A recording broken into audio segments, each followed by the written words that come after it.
So night before last, in the middle of the night, a load of migrants were snuck in to the Britannia Hotel in Canary Wharf. Conveniently, they brought them in at 1:40 in the morning. I wonder why that was. Is that because they didn't want the taxpayers who are paying for this to find out? Well, sure enough, we did find out, and let's take a look at them coming into the hotel. We've got the brilliant Chris Cork here to discuss it all with us, but let's take a look at a video first. The time is 1:33, the 1st of August.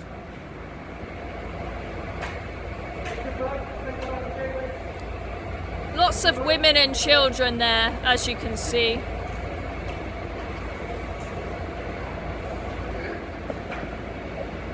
It's crazy, isn't it? It's crazy. So there you have a load of migrants being brought into that Britannia Hotel in Canary Wharf. I mean, I wouldn't mind living in a 4-star hotel in Zone 1 in London, right in the middle of the financial district. Not too bad. I mean, you might even find a man in finance around there to marry. Not that that's what the men in the hotels are looking for. So this is the hotel right by the lovely waterfront in Canary Wharf, and it has been closed off to the public so that it can house migrants instead. And people got word of this before those migrants were even bussed in and started protesting before the migrants even moved in, so that the police put up a load of fences around it and then of course decided to sneak them in the middle of the night so that people wouldn't find out. And sure enough, we've had these protests. I think this was just yesterday. There's one photograph there, and then we also saw when we had various protesters, you had people against the migrants being there, you also had Stand Up to Racism and potentially Antifa there turning up with their masks on, and the migrants decided that it was quite a great show to watch, and so they were looking out of the windows and laughing at the people who were protesting and videoing them and blowing kisses, and they've got some quite flashy looking iPhones there as well. Chris, what do you make of all of this? Better than my iPhone, that's got 3 cameras on it. Mine's only got 2. Got 2. Yeah, we've had a madness weekend, haven't we? We've seen the marches, singing Rule Britannia, which is it was very good to hear. And I think, Antifa, I think when it clicked on, and I thought, we're outnumbered here, chaps. We've got to move. And you know what? That one clip of all the England flags, Union Jacks and stuff, that it was all marching through Manchester, because obviously I'm near Manchester. That was a really good thing to see. It wasn't, there was no violence. I genuinely think it was just patriots. You're obviously going to get a few people who take it over the top and stuff, but if you're in that crowd and you're looking up and you're seeing that's gonna annoy you. That would really. I know there was a guy and he was blowing kisses to the people as well, and that's going to annoy people. And then you had all the left people were chained up like this, weren't they? They were all locked arms and stuff, so nobody could get through. But I personally feel, especially when I see clips what I got sent and seen, I personally feel the right, the far right thugs, whatever they call them, I think they're antagonised a little bit. I think there's something in there where it goes, right, let's just let's get them proper rowdy, and let's get the cameras in the right time in the right place and snap them pictures. That's what's going to go on the media to show that the thugs and all this stuff. But that doesn't help the situation at all. It really doesn't. And like we had a chat before it, straight away we seen the phones. I zoomed in, I seen the phones. I was like, brand new iPhone 16s, and they're laughing at us. Did they pay for that, or did the taxpayer pay for that? Who's also paying for that hotel? Who's also paying for the food that they're given? Who's also paying for? They all turned up in matching tracksuits, so they've all been handed all a fresh pair of clothes. We know that they're given these Aspen cards that they can go out and even use to go gambling, as we have found out. I mean, they are. It seems like they're having the time of their lives. And I know people will say to me, someone said to me in an interview I was doing on Talk this morning, like, oh, it's the far right cherry picking. Oh, there's one case of where they're in a 4-star hotel. There's one case where the rest are treated perfectly. The rest of them are in horrid conditions in hotels that are full of rats and diseases. I mean, do you buy that, Chris? No. Absolute just it's like scraping the barrel. You know what I mean? If you look over in America when they had that, was it alligator Alcatraz?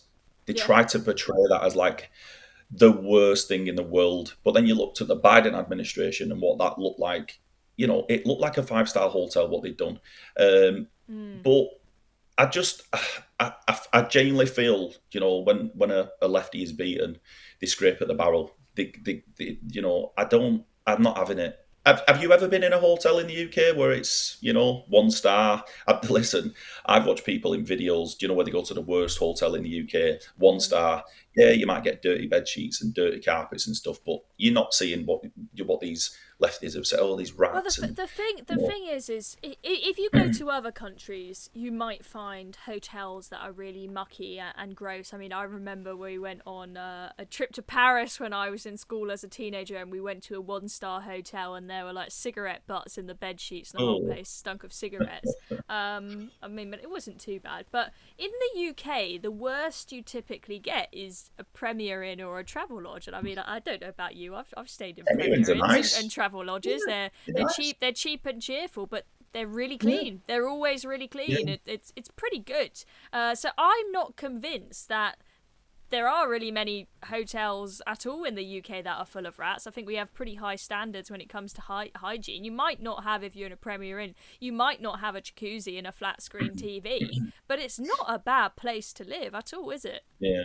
If it's like an Airbnb, I can get it. But I went up to the Metropole in Blackpool the other week. I don't know if you've seen. I did a clip on it and stuff, but I'd never really paid much attention. I've been to Blackpool lots of times. I never really This paid is much the attention. And I one where thought they've been filming OnlyFans content inside the hotel that's the room, one. isn't it? Yeah, and that Wow. came about, and I'd already planned to go. So I thought I'm going to go up there. I'm just going to have a quick look. The cenotaphs are all the reefs around it. You know, soldiers' names engraved in it and stuff. And I thought, what a beautiful thing that is. It's beautiful. It's proper, really nice. And then you look at the Metropole, and it's massive, and you think, wow, that is a really, really nice hotel. And I put it up, and you know what? Half the comments were like, it's a really poor hotel, you know, it's not that great and stuff. And it's like, well, you know what I mean? It's still a really nice hotel compared to the Airbnbs I that you looked get at at some the back. pictures of the inside. I mean, the dining It's room looks beautiful. incredible. It looks like a beautiful place. And yeah, you know, maybe there's a few little bits of paint flaking somewhere if it's a little bit of an old place, but it's not a bad place to live, especially given you're not having to pay for it, you're not having to work for it. I mean, just to have a roof over their heads is, you know, these people will have been in the camps in Calais before coming across on boats, and often you think they only stay there for a night. Oh no, a lot of them are often there for even a year, waiting Yeah, to cross the channel, trying to save up the money to do so, or trying day after day to try and find a lorry to jump on, but they keep getting found out or don't yeah, find one. And those, I've been in one of those camps. I mean, it is horrific. It was worse than we saw anywhere in Syria or any of the other countries that we mm, went to. These people have been through some pretty horrific conditions. I think to complain if the hotel isn't absolutely top notch is, well, I mean, it's for the birds really, and it is completely taking the piss out of the taxpayer. I mean, it is. those guys, they're laughing. Do you think they're grateful for what they've been given? The hotel, the iPhones, the No, food, or I, do you think they're just thinking these idiots are so stupid that they've allowed us to just walk into this country and come have, you know, a great time with no vetting whatsoever, and they're just yeah, thinking, oh, we can take these guys for fools. yeah. It seems like it's the only country in the world where where we're letting it happen. I think Mm. Germany are kind of like, you know, standing up to it. Sweden, they stop the benefits and stuff. But no, they're not grateful. Not grateful at all. And I physically, I cannot get my head around why it's happening. There's no one has come out and said this needs to happen for this reason, for that reason. We're going to have to fund it as taxpayer. I would get it. I would probably get it a little bit more, but I don't get it. And I think it's like they're rubbing our noses in it a little bit. Like, why bring them in at 1 in the morning? Why sneak them in and put fencing all around it? Why Mm. do you know what? It's all like secretive and stuff. Why do that? You know, the Britannia Hotel as well. I don't know. There was a clip going around where they showed the menu and they was eating Mm. better than what I eat. Do you know what I mean? Yeah. And then when the video went viral, they took the menus down. They took the menus down. I don't like all the secrecy about it. I don't like it at all. Just Yeah. explain to us what's happening. But Exactly, and like I said, it just takes the piss when there are people in this country, and there will be people watching this video who aren't well off, who worry about how on earth am I going to pay for my weekly shop this week. I haven't got yeah, 100 quid plus just to drop at Tesco or Asda or wherever they're going to go and do their shopping, and they're not yeah, able to treat themselves to blueberries and nice things. They just have to, they've got to go to the reduced section. They've got to get any deals, any deals they can. They have to eat really basic stuff, just baked potatoes and simple things, because they can't afford, yeah, other than the occasional treat, proper nice food. And then they see people getting these glamorous buffets that most of us could only dream of as having a treat every now and again. These guys are getting it 3 times a day. And the thing that yeah, annoys me is stand up to racism being there protesting, because if you want to create a racist society, the way to do it is to treat a certain group of people much better than everyone else in an unfair yeah, way. That will breed resentment, and I fear we've always been this country, at least whilst I've been alive, one of the least racist countries in the world. But we could well become a racist country if you allow this resentment to keep on building. I mean, Chris, what do you think is going to happen over the next 4 years whilst we've still got Starmer? Do you think that the country is going to be able to cope with 4 more years of this? We've already got protests popping up, left, right, and centre, hearing about, alleged sexual assault after another. What do you think is going to happen? I mean, I think we can presume Keir Starmer's not going to do anything about this, other than potentially just move them around from one hotel to another, or move them to HMOs and evict people. We've already heard of veterans finding out they're being evicted for no reason whatsoever, but I think they know why. Do you think that the nation can really put up with this? What's going to happen if nothing's done? I think we're going to see more division. I personally think, and I said this the other day, I think we are one event away from the lid blowing off. I genuinely do. I think we're bubbling. I think we're right near the top of the pan. And I think one more thing, it's going to blow. And I genuinely think it will go off. You're going to civil unrest, and we don't want it to get to that. I don't want it to get to that. I certainly don't want it to Well, get we to that, sort of because I got think the beginnings of that last year. exactly, But and they what thought the happened then was solution was just to silence people on social media and exactly throw some people what in happened prison, with which that. did stop the riots temporarily, but it's not really fixing the issues of this country. No, you're just plastering over cracks. And the fact that he come out and started labelling it far right thugs and stuff like that is you've got to question. You've got to question it. Like, how much more do you expect people to take with this? Like, people have, the Southport thing was an absolute. It was it riled everybody, and I don't understand how this Labour lot. I just don't understand people's frustrations. That's happening in local communities, dance schools of young children. That's the level. What are they expecting people to do? Just sit back and go, just let the police deal with it. We're not really. You've got to stand up. You've got to do it. You've got to do it. And now, I think people are clicking on, especially what I've seen over this weekend: Liverpool, Manchester, not Liverpool, Manchester, London, Newcastle, even outside the hotels and stuff. I think I did a video this morning and I said the words, "You've woken up the lion." I really do think they've woken up the lion, and I think the divisions are going to get bigger. And I don't think this. I think Kia, you might get a no confidence vote coming in, because it can't carry on. It really, really can't carry on. And I No. genuinely think, like I said, we are one event away from the lid blowing off, and that is what we don't want. We do Yeah, not want that, because I think that we can. I think there's probably going to, sadly, I pray this isn't the case because I don't want people to die, but I predict that there will be a tipping point where we end up having a terrorist attack by somebody who came across on a boat, and yeah, innocent people will die, and that will be the moment that people just absolutely lose it. I hope that doesn't happen, and I do not condone people going out and rioting and whatnot, but I think we need to recognise that is where the country is headed if something is not done about it. It's a serious security threat, having any Tom, Dick and Harry with no passport turning up on the shores. Anyone who wants to come to this country to commit an attack could do so. And with Southport, Axel Rudakabana, he didn't come across on a boat. We know that now, but we saw what happened when there were rumours going round that was the case. And so, I really don't want it to be the case that we have to wait until we have a horrific terrorist attack for the government to actually start doing something about this. I mean, you've got the security telling us the terror alert is at an all-time high. The boat crossings pose a major threat to national security, but it just feels like they're not listening. But anyway, one more thing before we end. Let's just take a look at this Red Cross story, which is very much linked to what we've been talking about. So the Red Cross is paying to fly refugees' families to Britain. So as you may be aware, if you come here and you apply for asylum and your case is approved, you then can ask to bring your family members over as well. And the numbers that can come across, I think it's... we've got on average 50 people a day, 50 relatives a day that the Home Office is letting in. So that works out, you end up with about 18,000 people a year.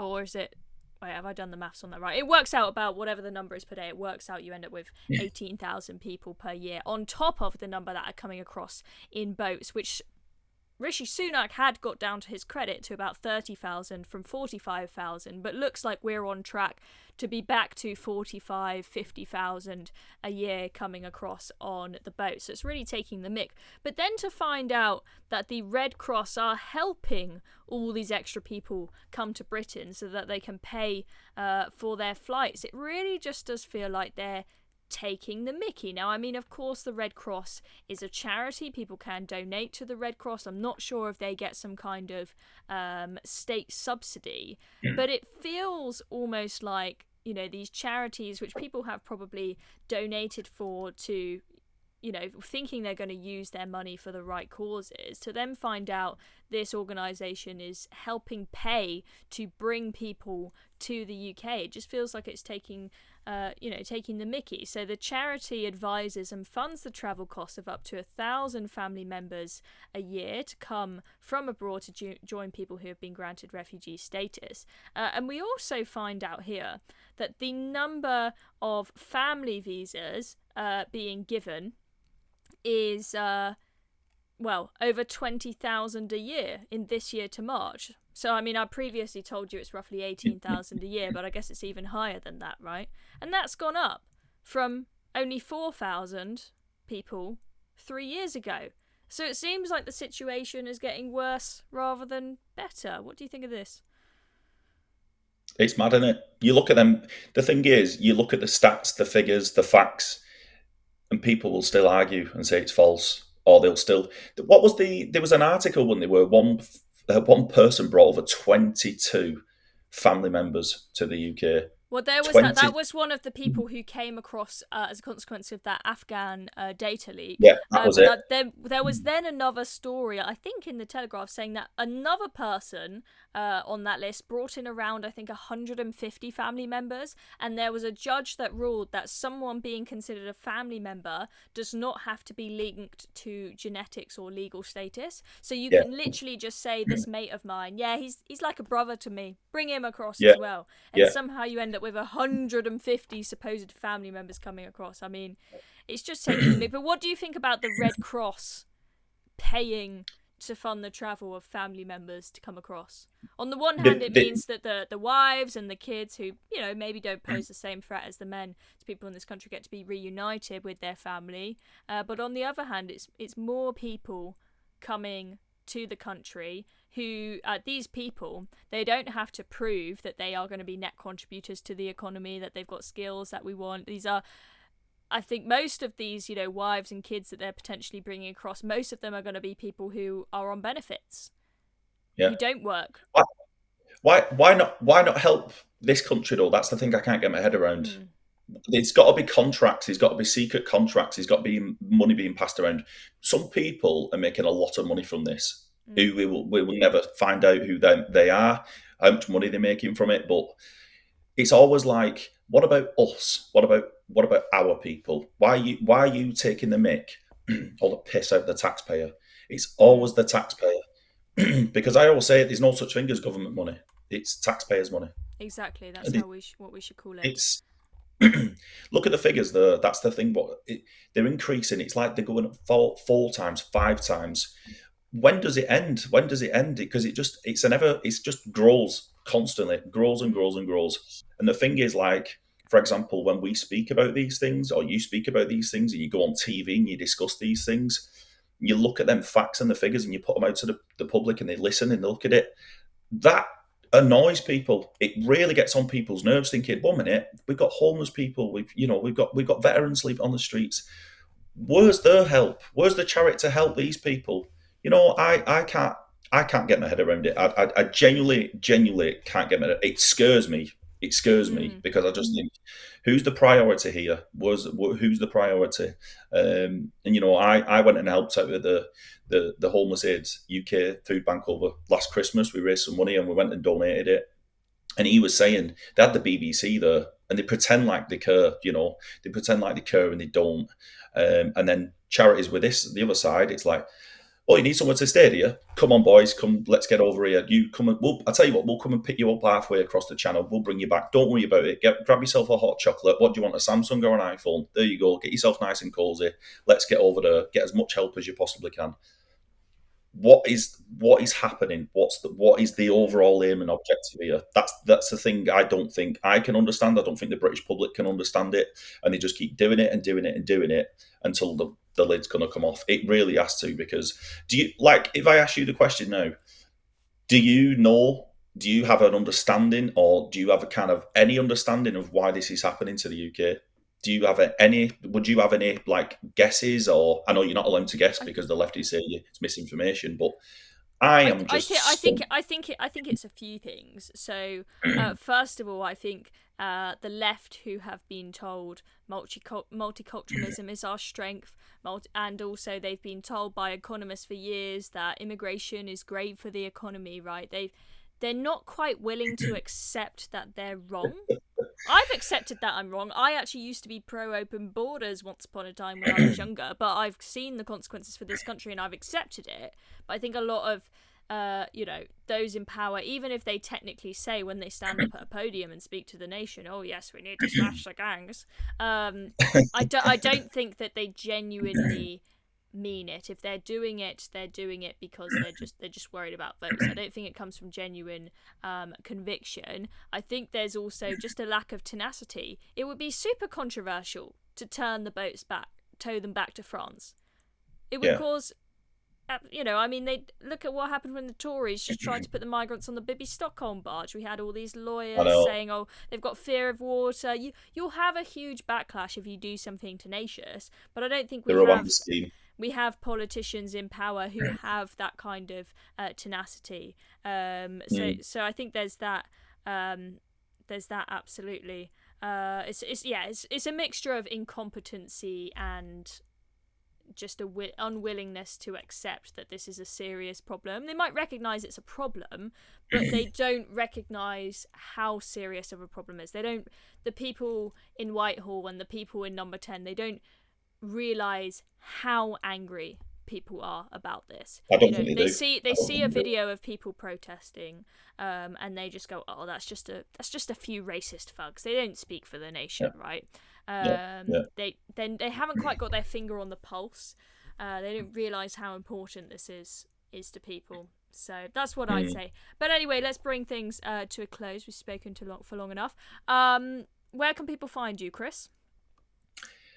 All my socials, TikTok, Instagram. We're getting going on YouTube, So, Facebook. so if they look up We're Chris Cork on all of those, they'll find you. Yeah, Chris Cork 89 or Corky. Corky it should pop up, But yeah, it's I've got the link tree. I'm sure we can put it in the bio or something. Exactly. I'm not We'll too put that. We'll put a link down below to all of Chris's stuff. Go find him and follow him because he's great. Anyway, thanks for watching, guys. See you.